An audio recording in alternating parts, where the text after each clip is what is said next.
El amanecer es una maravilla celestial diaria que nos trae el calor y la luz que nos mantiene vivos.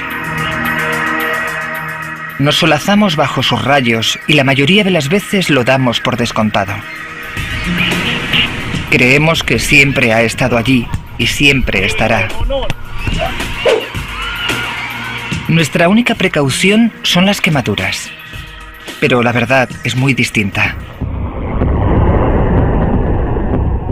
El Sol puede barrer nuestra tecnología más avanzada, ser tan potente como las explosiones nucleares y poner nuestra vida en peligro.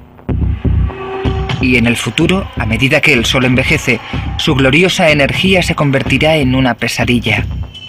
Borrará a los humanos de la faz de la Tierra y amenazará nuestra supervivencia como especie.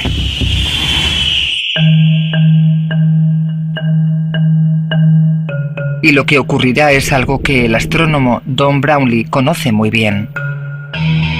El Sol durará muchísimo tiempo, pero no para siempre. Todas las estrellas tienen una vida limitada, igual que las personas tienen una vida limitada. Nuestra vida sobre este planeta está inseparablemente ligada al ciclo vital del Sol. Pero ¿qué sabemos de la vida del Sol? ¿Cuándo nació y cuándo morirá? Los científicos barajan cifras que rondan los miles de millones de años.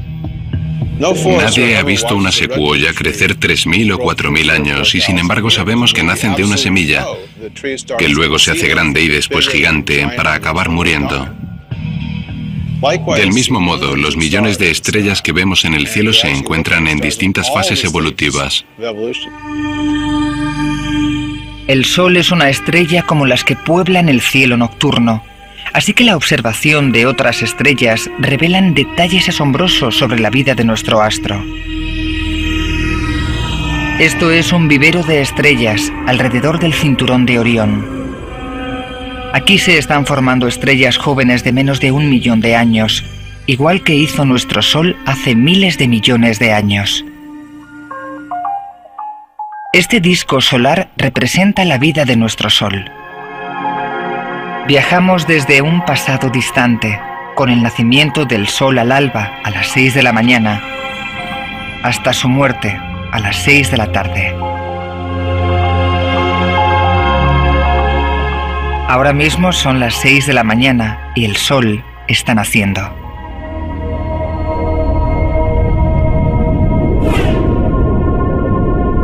Se está formando dentro de lo que los científicos denominan una nube molecular, los restos de gas y polvo de cientos de estrellas explotadas.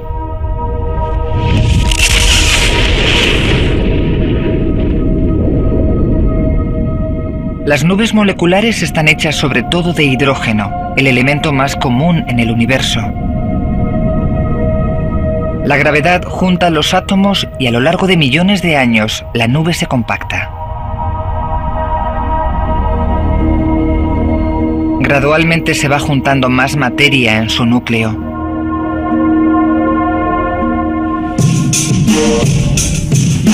Es un poco como cuando los bailarines hacen círculos con el fuego. Cuanto más lejos está el fuego de sus manos, más despacio rota. Si la bailarina más cerca de la cámara cierra el círculo acercando el centro a sus manos, el fuego gira cada vez más rápido.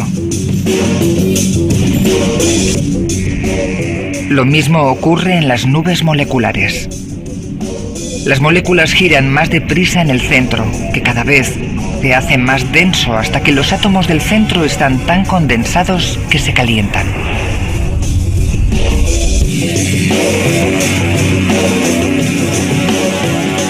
Cuando meto aire en esta maqueta del Sol, se calienta por la compresión, igual que se comprimió el hidrógeno cuando se formó el Sol.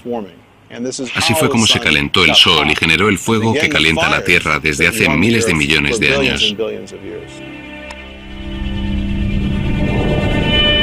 La temperatura de la nube alcanza millones de grados. Se calienta tanto que los átomos chocan unos contra otros y se fusionan. Entonces se liberan enormes explosiones de energía.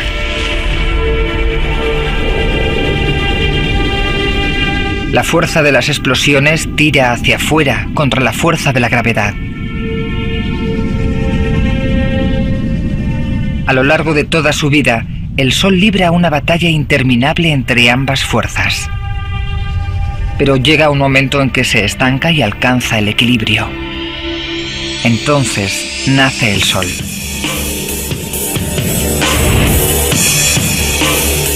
El Sol comprime el 99% de la antigua nube molecular. Y lo poco que queda forma la Tierra y los demás planetas a su alrededor.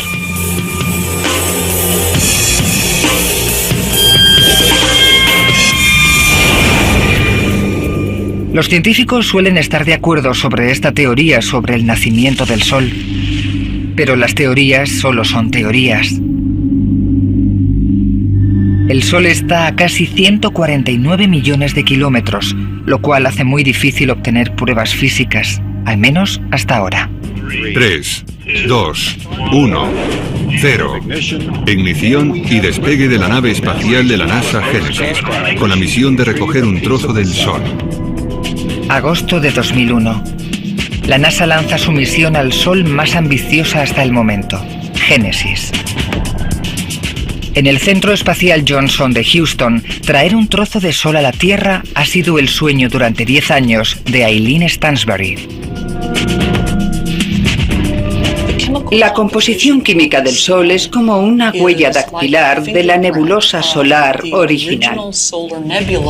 Y ser capaz de coger un pedazo del Sol y traerlo a la Tierra es muy emocionante. El lanzamiento parece haber salido bien y ya se ha alcanzado la velocidad supersónica. Pero ¿cómo se coge un pedazo del Sol? Su halo exterior, la corona, alcanza una temperatura de 1,6 millones de grados, donde no puede sobrevivir ninguna sonda espacial. La respuesta es robar un poco de viento solar, reguero de partículas que soplan desde el Sol a velocidades de hasta 800 kilómetros por segundo. Pero la Tierra está protegida del viento solar por un campo magnético invisible, la magnetosfera.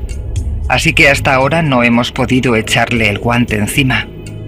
Para superar ese problema, la nave espacial Genesis viaja hasta lo más profundo del espacio, a 1,6 millones de kilómetros de la Tierra. Allí se depositan bajo los rayos del Sol unas láminas finas como obleas de oro, zafiro, sílice y aluminio, algunos de los materiales más puros y duraderos de la Tierra. Es un poco como tirar canicas en la piscina de bolas de un niño. Los científicos esperan que las partículas de viento choquen con las láminas y se metan dentro de las moléculas del oro y los otros elementos. Las canicas se incrustarán en los huecos entre las bolas y así el viento solar se incrustará en esos materiales puros. Mientras tanto, en la Tierra, el plan para recuperar la cápsula en pleno aire depende de un piloto especialista de Hollywood. Cliff Fleming acaba de rodar Misión Imposible 3 y ahora tiene su propia misión imposible que cumplir. Su función consiste en planear a 3.000 metros a la espera de que la cápsula aparezca en el cielo colgada de su paracaídas. Este poste iba sujeto al helicóptero y mide unos 6 metros. Entonces, Fleming tendrá que colocarse a unos 2,5 metros sobre la cápsula, agarrar sus 200 kilos de peso en pleno vuelo y aterrizar sano y salvo. En sus 5 años de entrenamiento, Cliff ha tenido un porcentaje de éxito del 100% y ha atrapado con éxito 11 cápsulas falsas en 11 intentos, pero no eran más que ensayos. Cuando trabajo en Hollywood es posible sacar varias tomas, pero aquí solo existe una oportunidad. Y tras haber invertido más de $200 millones en el proyecto Genesis, esa única oportunidad resulta crucial.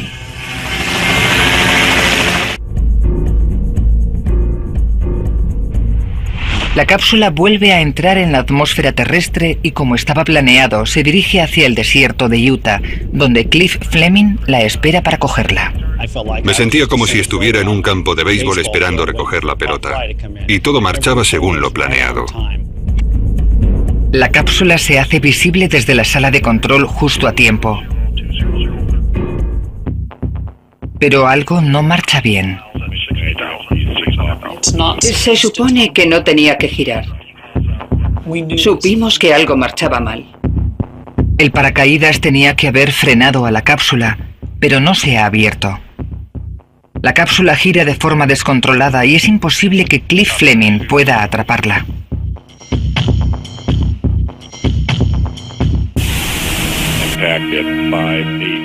Se estrella contra el suelo a más de 300 kilómetros por hora.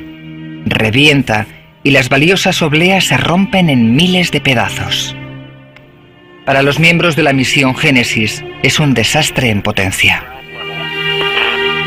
Se produjo una conmoción y hubo un gran silencio. Todo mi equipo permaneció callado, desilusionado.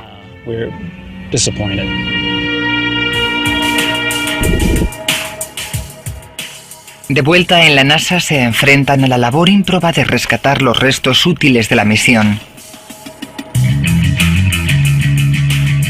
Resulta crucial recuperar las valiosas muestras solares de entre las obleas de oro y zafiro rotas. El mayor problema es limpiar la suciedad contaminante del choque, pero confían en que las muestras solares continúen incrustadas a salvo en lo profundo de las láminas. Y también tienen que procurar no contaminar aún más las muestras. Los científicos miden la suciedad que tienen que eliminar de las capas exteriores y esperan rescatar las muestras solares puras del interior. Las muestras están compuestas de átomos e iones, que son átomos desprovistos de muchos de sus electrones. Las muestras son diminutas y no pesan más que unos pocos granos de sal. Son tan pequeñas que no se ven, pero hemos recogido miles y miles de millones de sus átomos e iones para analizarlos. La mayor parte del Sol está hecha de hidrógeno, pero los científicos también esperan encontrar silicio, oxígeno, carbono, nitrógeno, hierro y magnesio de entre los miles de millones de átomos que han recogido. Todos los elementos están hechos de una mezcla de átomos llamados isótopos. Los científicos ya saben que en nuestro sistema solar algunos elementos se mezclaron de forma distinta. Solo el Sol contiene la mezcla original de la nube molecular de la que proceden todas las demás mezclas. Es una misión extraordinaria y una oportunidad para remontarnos al principio de los tiempos, al nacimiento del sistema solar y tratar de comprender de dónde venimos. El equipo ya ha extraído con éxito los primeros átomos, pero todavía es pronto para responder a esas preguntas. Lo que ya se sabe es que el planeta Tierra está situado en un lugar único para beneficiarse de la luz y el calor del Sol, que resultan esenciales para la vida. Estamos en la zona templada del sistema solar. No hace demasiado calor como en Mercurio y Venus, ni demasiado frío como en Marte. Es la temperatura ideal para que surja la vida. Son las 10 de la mañana en nuestro disco solar, 4.000 millones de años después del nacimiento del Sol. Están comenzando a aparecer los animales. 35 minutos después el hombre camina por la Tierra. Nuestros cuerpos surgieron del carbono procedente del interior de una estrella, y hoy seguimos dependiendo del Sol para nuestra supervivencia. Su energía da vida a los árboles y plantas que constituyen la base de la cadena alimenticia de la que dependemos todos. Y al evaporar el agua del mar y formar nubes, el Sol nos proporciona la lluvia que riega nuestras cosechas y agua dulce para beber. Esa energía se crea a casi 150 millones de kilómetros en el corazón del motor nuclear del Sol. A temperaturas que rozan los 15 millones de grados, 4 núcleos de hidrógeno se fusionan para crear un solo núcleo de helio. Pero el helio es ligeramente menos pesado que los 4 núcleos de hidrógeno y el material que sobra se convierte, según la famosa fórmula de Einstein, E igual a mc² en pura energía resplandeciente. Se libera en forma de partículas diminutas de luz que se llaman fotones. Cada rayo de sol está lleno de ellos. Cada segundo se transforman en helio casi 600 millones de toneladas de hidrógeno. Es más energía en un segundo de la que 6.000 millones de centrales nucleares generarían en un año. Pero ¿cómo nos llega esa energía? El increíble viaje que efectúan los fotones para llevar la energía a la Tierra es algo que el experto solar David Bodanis conoce muy bien. Los fotones de luz que llegan y te proporcionan un bronceado se crearon hace millones de años y algunos comenzaron su viaje cuando aún había dinosaurios. Se abren paso a través de la mayor carrera de obstáculos del sistema solar, que se inicia en el núcleo denso del Sol. Allí los fotones circulan a la velocidad de la luz y se chocan con los electrones. Algunos pierden su energía. Cuando chocan los fotones se pasan la energía unos a otros, como ocurre con las bolas de este juguete corporativo. Se propinan grandes golpes, como esta secuencia de bolas colgadas de un cable. Si empujas la de un extremo, el impulso es tan grande que acabas empujando la del extremo contrario. El siguiente obstáculo para los supervivientes es la zona radiactiva. Allí a los fotones los empujan unas partículas de gas hidrógeno caliente llamado plasma. Empiezan a cambiar de dirección de forma aleatoria, un poco como las máquinas de pinball, y zigzaguean durante años y años. El viaje de los fotones del Sol es tan difícil como el de estas bolas de pinball. Pasan 1 millón de años en la zona radioactiva, donde se chocan entre ellos sin parar. Unas veces rebotan hacia atrás, otras de lado y otras hacia adelante. Algunas de ellas llevan rebotando desde que se creó el Sol y todavía no han logrado salir.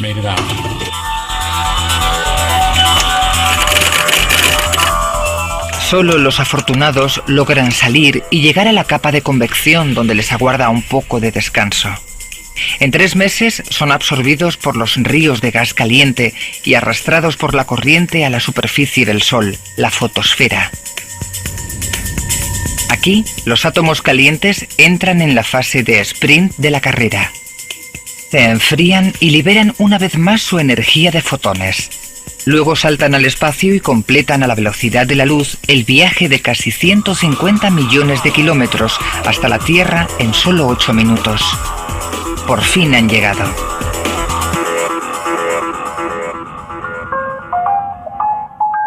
Los fotones llevan proporcionando luz y calor desde que se creó el Sol.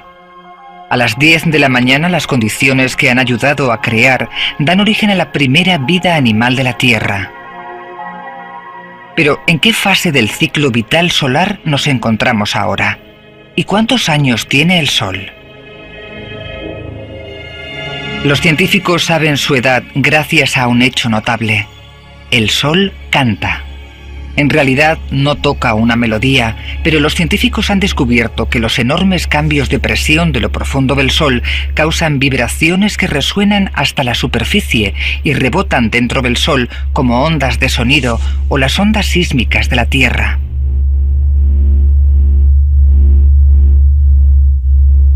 Este es el sonido del Sol cantando. Para escuchar la voz del Sol, los científicos aceleran 42.000 veces la frecuencia de las ondas de presión oscilantes del Sol y comprimen 40 días de vibraciones en unos pocos segundos.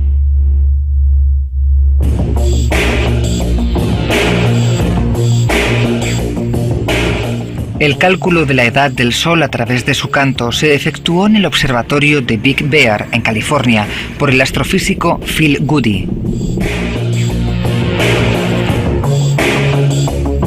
Sabemos que la presión y la temperatura del Sol cambian cada vez más con el tiempo.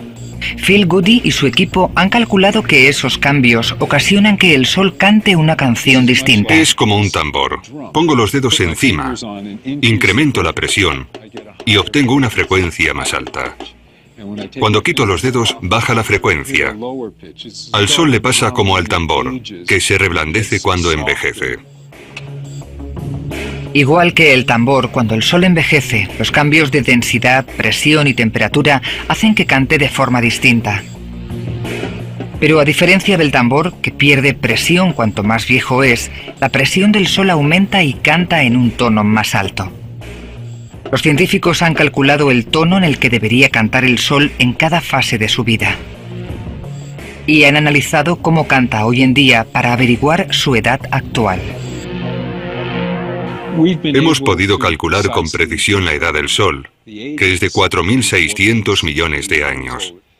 Y ha sido una sorpresa. Su hallazgo ha revelado que el Sol es millones de años más viejo de lo que se pensaba.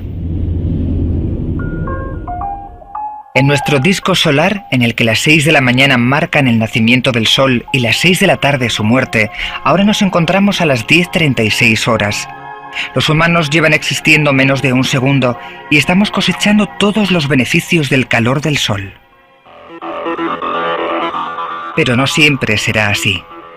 El calor del Sol aumentará lentamente hasta hacerse peligroso para la vida humana.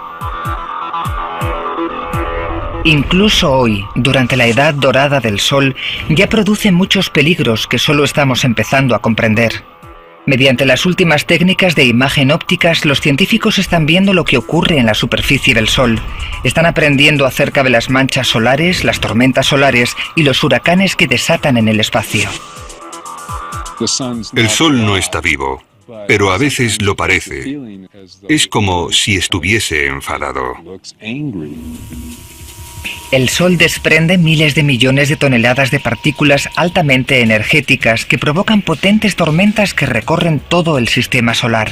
Nos estamos empezando a dar cuenta de lo devastadoras que pueden ser esas tormentas, y por eso la labor de meteorólogos espaciales como Larry Coombs es cada vez más significativa. En el Centro Medioambiental Espacial NOAA de Boulder, en Colorado, intentan predecir los violentos cambios de humor del Sol. En 1989 se produjeron las tormentas espaciales más dramáticas que ha presenciado Larry Coombs. Las tormentas fueron el suceso que nos abrió los ojos a la hora de comprender lo que puede ocurrir cuando el Sol se pone violento. 10 de marzo. Un telescopio de Nuevo México capta el estallido de esta tormenta solar. Envía un huracán de carga eléctrica hacia la Tierra a una velocidad de más de 1,5 millones de kilómetros por hora.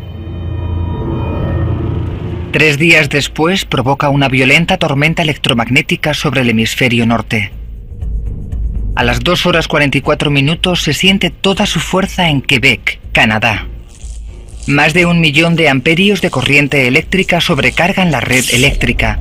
En pocos segundos las centrales eléctricas de toda la provincia se caen como fichas de dominó. 6 millones de personas se quedan sin electricidad en Quebec. El apagón dura 9 horas. La única luz en el cielo esa noche es un extraño resplandor rosa causado por la tormenta. El suceso de Quebec causa cientos de millones de dólares en daños y pérdidas de ingresos. Ahora el equipo de Boulder está vigilando al Sol. Utiliza imágenes en directo que se analizan las 24 horas, 7 días a la semana, para detectar cualquier cambio brusco en el comportamiento del Sol que pueda provocar situaciones como la de Quebec. Buscamos manchas solares, que son estas zonas oscuras del tamaño de unas 14 tierras, y también protuberancias, como esta que sobresale de un costado del Sol. Ambas zonas pueden causar tormentas solares. ¿Pero cómo? Los científicos creen que estos cambios del Sol están determinados por sus complejos campos magnéticos. Constantemente se crean nuevos campos magnéticos porque los ríos de gas hidrógeno caliente denominado plasma, que están cargados eléctricamente, fluyen a distintas velocidades por el Sol. La rotación del Sol enreda sus cursos y obliga a parte de los campos magnéticos a emerger a la superficie en forma de manchas negras y protuberancias que sobresalen. Los flujos de plasma y corrientes magnéticas se acumulan bajo esas zonas y al final se retuercen tanto que se rompen como si fueran gomas elásticas y causan explosiones. En cuanto detectan protuberancias y manchas solares, los meteorólogos permanecen en alerta en busca de explosiones en la superficie del Sol. La aparición de manchas solares puede verse seguida de tormentas tan potentes como millones de bombas nucleares de megatones explotando simultáneamente y enviando partículas eléctricas radioactivas al espacio. Las protuberancias no hacen más que crecer cada vez más y algunas acaban formando tormentas al reventar. Tanto las tormentas como las protuberancias pueden verse seguidas de erupciones todavía mayores en forma de lo que los científicos llaman eyecciones de masa coronal o EMC. Cuando se producen, el Sol descarga miles de millones de toneladas de gas electrificado. Todos estos fenómenos liberan partículas altamente energéticas que llevan campos electromagnéticos a la Tierra y pueden colapsar los sistemas conductores de la electricidad como los cables del tendido eléctrico. En el Instituto de Tecnología de California, en Los Ángeles, están tratando de hallar la explicación científica a las explosiones solares. El físico solar Paul Bellan crea sus propias protuberancias. Introduce los mismos ingredientes que componen el Sol en una cámara al vacío. Crea un campo magnético. Añade plasma de hidrógeno y después desata grandes corrientes eléctricas a lo largo del campo. Nuestras protuberancias de laboratorio son más o menos así, de un tamaño a escala humana. Las del Sol miden casi 100.000 kilómetros y el Sol está lleno de ellas. Las verdaderas prominencias crecen durante días o semanas antes de explotar repentinamente. En el laboratorio, el proceso entero dura milésimas de segundo, pero mediante una cámara de alta velocidad e imágenes coloreadas para apreciar los detalles, el equipo de Bellan puede observar el proceso a cámara lenta. Cuando las fuerzas magnéticas aumentan, los campos comienzan a arquearse y retorcerse. Las fuerzas actúan del mismo modo que las de dos imanes que se atraen o se repelen y no se pueden juntar. Las fuerzas de atracción del Sol causan la fusión de las protuberancias y las fuerzas de repulsión provocan su estallido.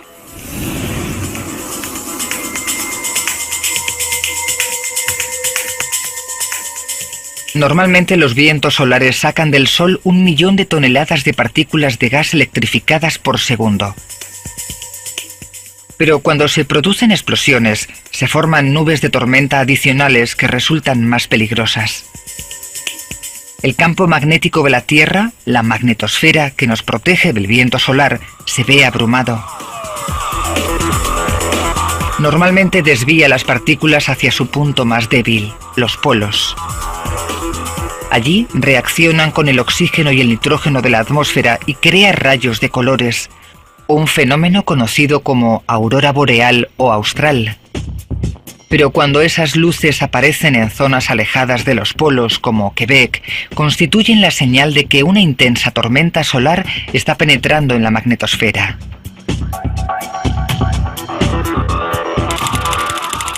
Boulder, Colorado, 6 de septiembre de 2005. Larry Coons y sus compañeros vigilan una intensa tormenta solar. Ahora mismo se está produciendo una fuerte tormenta solar. Si nos fijamos en la imagen azul, se ve la energía que está expulsando el Sol a millones de kilómetros por hora. El Sol se encuentra de mal humor y provoca una explosión tras otra. La aurora boreal se puede ver en todo Estados Unidos.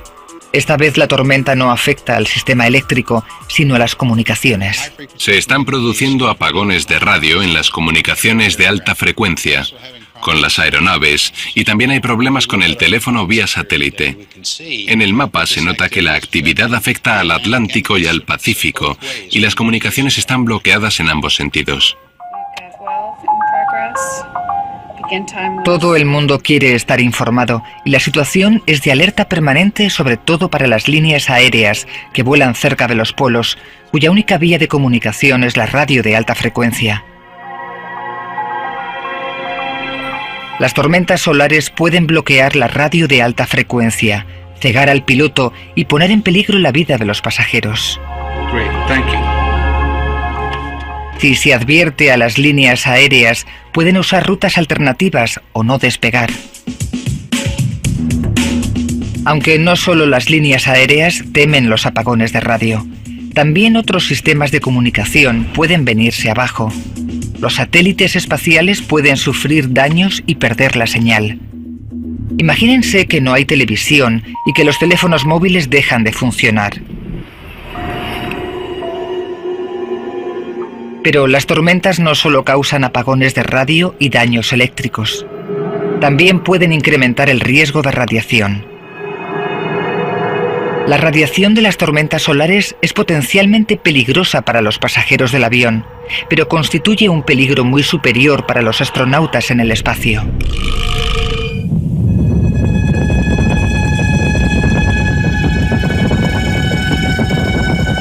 Los viajes espaciales siempre han sido peligrosos. Pero cuando los astronautas se aventuraron por primera vez en el espacio, ignoraban por completo la existencia de tormentas solares y la radiación que provocaban.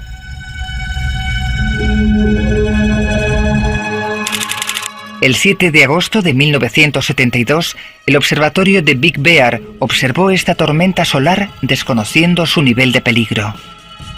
Ahora sabemos que se trató de una de las mayores tormentas solares radiactivas jamás registradas.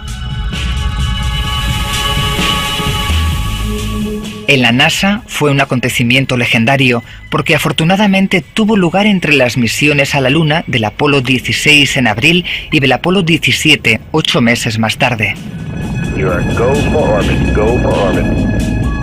Si se hubiera producido durante alguno de esos vuelos, la radiación podría haber matado a los astronautas.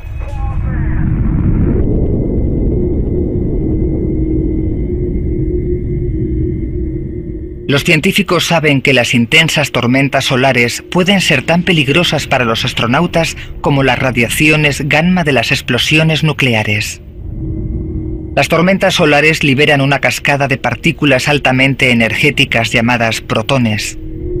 Los protones pueden penetrar en el cuerpo humano y causar daños en los cromosomas e incluso cáncer. La radiación en grandes dosis puede ser letal. Hoy, más de 30 años después de las misiones del Apolo, la NASA depende de las predicciones meteorológicas espaciales para proteger a sus astronautas de esos peligros. Cuando se entrenaba para ir al espacio, el astronauta Mike Foale, como nosotros, no tenía ni idea de lo volátil que podía ser el Sol. Pensaba que conocía bien el sistema solar, pero cuando me hablaron de meteorología espacial no tenía ni idea de lo que podía ser. Finales de octubre de 2003. A bordo de la Estación Espacial Internacional, Foale está a punto de averiguar lo peligrosa que puede ser la meteorología espacial. El Sol desencadena una serie de fenómenos tan violentos que ahora se conocen como las tormentas de Halloween. El 28 de octubre, en el Centro Medioambiental Espacial de Boulder, en Colorado, observan el estallido desde el centro del Sol de la segunda tormenta solar más grande de la que se tiene constancia. El problema era dónde estaba localizada. Es la llamada zona letal en la que toda la energía que se libera se dirige directa a la Tierra. La Estación Espacial Internacional y Mike Foale se encuentran en plena línea de fuego. Larry Coons tiene que avisar a la NASA. Estuvimos en contacto constante con la NASA y ellos no paraban de comunicarse con nosotros. La NASA avisa inmediatamente a Mike Foale del peligro. Le aconsejan acudir a la zona más protegida de la estación, el compartimento de la tripulación, que está revestido de polietileno y protege de la radiación, aunque no es completamente seguro. Era una cuestión de supervivencia y en ese momento había que reducir al mínimo los efectos letales inmediatos. En 2 días, Mike Foale sufre tanta radiación como normalmente experimentaría en una semana, el equivalente a ser bombardeado por docenas de rayos X en la Tierra. Aunque podría haber sido mucho peor. Si hubiera salido fuera durante la tormenta, habría sufrido síntomas graves de radiación, náuseas y daños celulares en solo 10 minutos. Pero existe un fenómeno solar para el que no existe protección. Y nadie conoce su causa. Las supertormentas. Una supertormenta tiene 10 millones de veces más de energía que la más potente tormenta solar. Puede durar una semana y provocar que las estrellas brillen 1000 veces más de lo normal. Observatorio de Breck en Baton Rouge, Luisiana. El astrofísico Brad Schaeffer se encuentra buscando resplandores de luz en el cielo.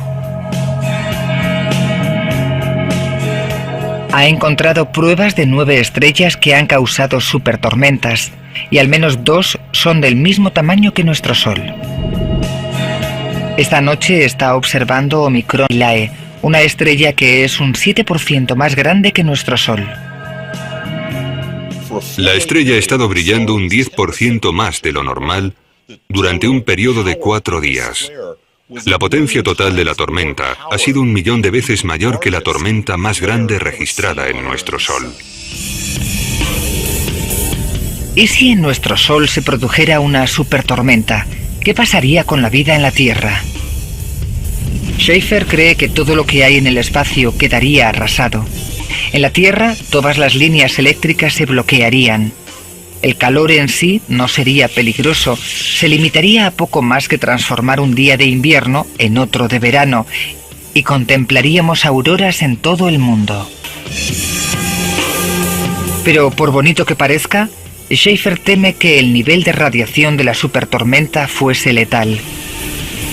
Podría destruir la capa de ozono, lo único que nos protege de los rayos ultravioleta del Sol. Lo que nos mataría sería la radiación del Sol. Los humanos que se pusieran protección solar de nivel 2000 sobrevivirían si no salieran durante el día, pero las cosechas no, ni el plancton marino del que se alimentan las ballenas. La base, la mitad y lo alto de la cadena alimenticia morirían. Da miedo. Pero Schaefer se muestra optimista respecto al riesgo de que ocurra. En las estrellas se produce una media de una supertormenta por siglo y no hay datos de que en nuestro Sol haya tenido lugar alguna. Pero nadie sabe lo que las causa. Aunque Schaefer tiene una teoría. Cree que las supertormentas se producen cuando las estrellas tienen un planeta gigante del tamaño de Júpiter al lado. Cada astro tiene varios campos magnéticos que se entrelazan cuando giran y forman mayores campos entre ellos. Imagínense que mi puño es una estrella y esto es un planeta que gira a su alrededor. Voy a representar el campo magnético de la estrella con esta goma elástica. Y ese campo magnético también puede estar ligado al planeta. Cuando este planeta gira en órbita, el campo magnético se estira igual que la goma hasta que acaba rompiéndose, con lo cual libera toda la energía acumulada. Si Schaefer tiene razón, evitaremos los efectos de una supertormenta, pero no podremos evitar los efectos devastadores del envejecimiento del Sol. Ahora nos encontramos a las 10:36 horas en el disco solar. A las 11:30 hará demasiado calor para el ser humano. Nuestro Sol se está calentando. Desde su nacimiento hace 4.600 millones de años se ha vuelto un 30% más brillante y los científicos predicen que se calentará todavía más, evaporará los mares, derretirá la superficie de la Tierra y acabará con la vida tal y como la conocemos. ¿Pero cómo? Sabemos cuándo nació el Sol, cómo nos creó y cómo nos ha enfrentado a diversos peligros. Pero no es nada comparado con lo que pasará en la Tierra cuando el Sol se recaliente y muera, desencadenando un infierno que amenazará la supervivencia de la humanidad sobre la Tierra.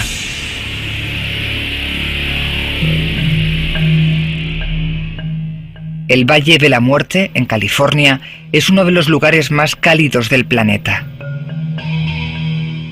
Nos sirve de muestra de lo que nos tiene reservado el Sol en el futuro. El astrónomo Dan Brownlee comparte su visión de ese destino aciago. Hoy hace un día muy caluroso en el Valle de la Muerte, pero en el futuro, en todo el planeta, hará mucho más calor que aquí. A medida que el Sol envejece, se hace cada vez más brillante, un 10% más cada 1.000 millones de años. Vamos a examinar el futuro distante del Sol. Se le está acabando el hidrógeno lentamente, pero las reacciones nucleares del corazón del Sol no se están ralentizando, se están acelerando. La presión en el núcleo disminuye a medida que se consume el combustible. Y la menor presión ya no puede mantener controladas las fuerzas de gravedad.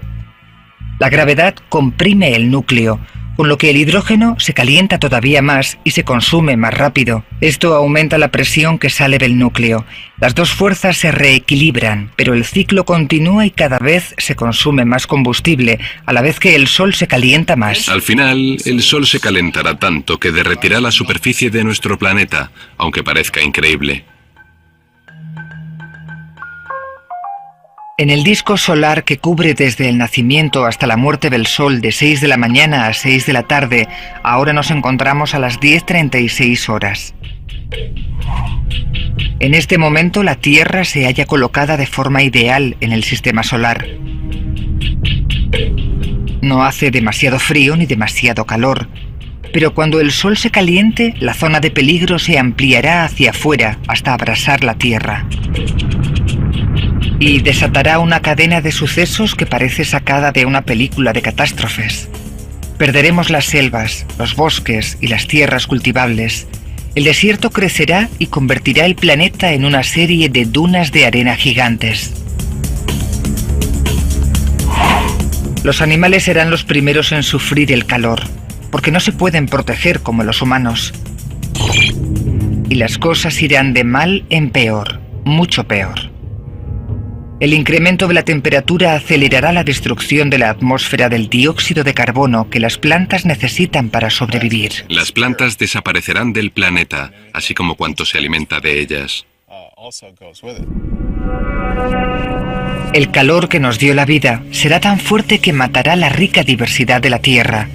Cuando desaparezcan las plantas, la cantidad de oxígeno que producen se reducirá hasta desaparecer también, y a los humanos les costará más respirar. También perderemos casi todas las fuentes de comida. Pero los humanos probablemente sobrevivirán hasta esa fase. Las personas son animales muy adaptables y resistentes, y es probable que se conviertan en los últimos animales del planeta.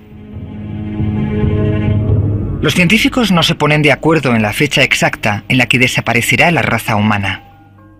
Pero dentro de 1000 millones de años, a las 11:30 horas en nuestro disco solar, coinciden en que la temperatura media será de unos 71 grados. El calor del día nos mataría. Si seguimos vivos, tendríamos que vivir bajo tierra y salir solo de noche.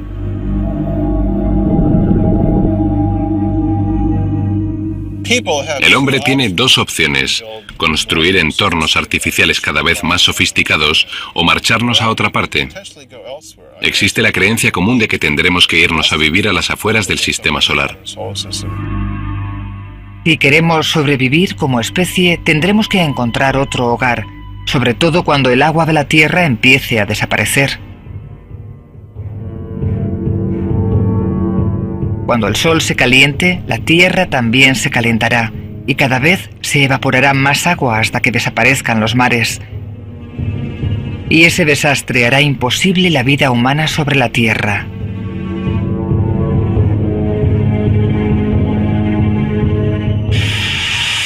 El lago de Badwater, en el Valle de la Muerte, se secó hace 10.000 años y dejó una llanura salina que constituye una inquietante profecía de lo que se avecina. Esta zona me parece completamente alienígena. Es como estar en otro planeta. Pero es nuestro planeta y en el futuro todo el mundo tendrá este aspecto.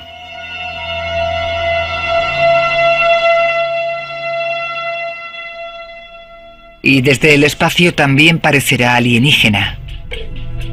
El planeta blanco y azul cubierto de agua y vegetación desaparecerá y será sustituido por un planeta más parecido a Marte.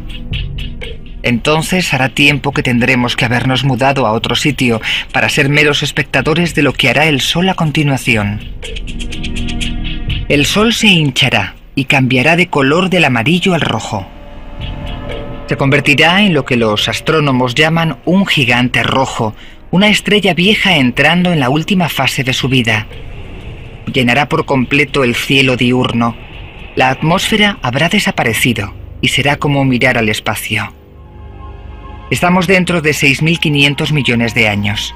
Nuestro disco solar se acerca al crepúsculo y el Sol, aunque viejo, es más activo que nunca. Consume los últimos restos de hidrógeno y comienza a quemar helio, que produce mucho más calor al arder. La energía que genera el núcleo recalentado del Sol empujará hacia afuera las capas exteriores del Sol y lo hará cada vez más grande. A medida que crece, la superficie se enfría y parece de color más rojo. Aunque sus capas exteriores lo refrescan, el Sol nos alcanza a través del sistema solar. Es como acercarse cada vez más al fuego y la Tierra cada vez siente más calor. Cuando el Sol se convierta en un gigante rojo, se iniciará una fase peligrosa para la Tierra. Será una fase espectacular, porque el Sol será mucho más brillante, rojo y gigante, pero su calor arrasará la Tierra. Para entonces la superficie de la Tierra ya se habrá derretido hace tiempo. Pero lo peor está por llegar, porque el Sol es cada vez más inestable. Las violentas pulsaciones térmicas significan que el Sol se acelera. Su diámetro se expande 1000 veces. Durante esas pulsaciones se expandirá hasta alcanzar la órbita de la Tierra y se tragará a todos los planetas interiores. Todo lo que haya en su trayectoria se evaporará. Primero Mercurio arderá como un meteoro gigante. Venus será el siguiente. ¿Y la Tierra? ¿Sufrirá el hogar que nos ha cobijado durante millones de años el mismo destino que sus vecinos? Las ondas de calor desgarrarán el Sol y enviarán miles y miles de millones de toneladas de escombros al espacio. Su tirón gravitacional se debilitará, lo que puede que permita a la Tierra alejarse de él y escapar a la incineración. Pero los científicos no lo saben con certeza, y aunque así fuera, a esas alturas la Tierra sería un planeta ardiente y reconocible. Se acercan las 6 de la tarde en nuestro disco solar. Es el atardecer y el fin de la vida como estrella del Sol. Pero no es lo bastante grande para estallar y convertirse en una supernova. Solo las superestrellas 8 veces más grandes que nuestro Sol explotan. Al final el Sol se encogerá y vivirá cientos de miles de millones de años más, pero solo producirá un débil resplandor. Y así es como acaba el Sol, no con una explosión, sino con un quejido. El maravilloso Sol, que proporcionó luz y calor a la Tierra durante miles de millones de años, acabará siendo una pequeña estrella no mayor que la Tierra. El Sol nos dio la vida y con su muerte desaparecerá toda la vida sobre la Tierra. Si los humanos aún existimos, estaremos en otro planeta. Así que la próxima vez que estén en la playa disfrutando del Sol, recuerden que no durará para siempre.